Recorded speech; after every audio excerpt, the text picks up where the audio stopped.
So let's come to the first question. Why do you want to invest? Well, the answer is simple. Investing is how you can grow your money by outbeating the inflation which is going in our India right now and work towards your financial freedom. For example, let's take it like this. If you have been saving your amount in a savings account or in an FD, you will be getting 3 to 5% as a return. But if you invest the same amount of money either in a stock market or in the mutual fund, you will be expecting a return which is lower like 8% or in an higher of 12% return.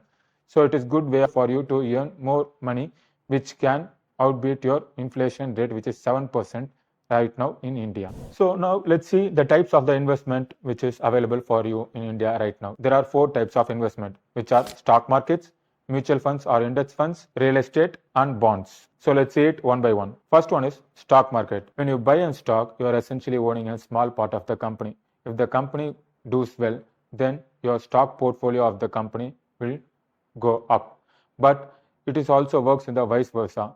If the company doesn't do well, your portfolio will goes down. So it is like an high risk and high reward ratio. If you are willing to take more risk, then you can bet on the company's future and you will be getting a high return. But in the same time, if the company doesn't do well, your money will be lost.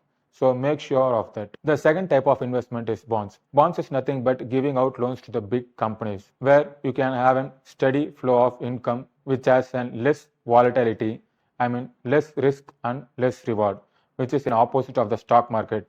I advise each and every one of you to have bonds in their portfolio to diversify the risk. The third one is index funds and ETFs. These are my best option for beginner investors because instead of buying an individual stocks, you will be buying a basket of stocks which will be given to you by either a fund house or mutual fund distributor.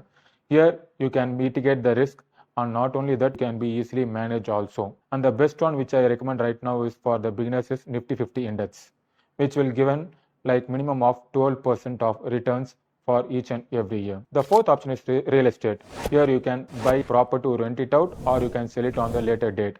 But here you need to invest a lump sum of amount to buy the property, and not only that, before buying a property you need to make sure that it is in the development community, otherwise you will be losing an ample amount of money in that investment too. So these are the 4 types of investments which I recommend right now for the beginners in the 2025.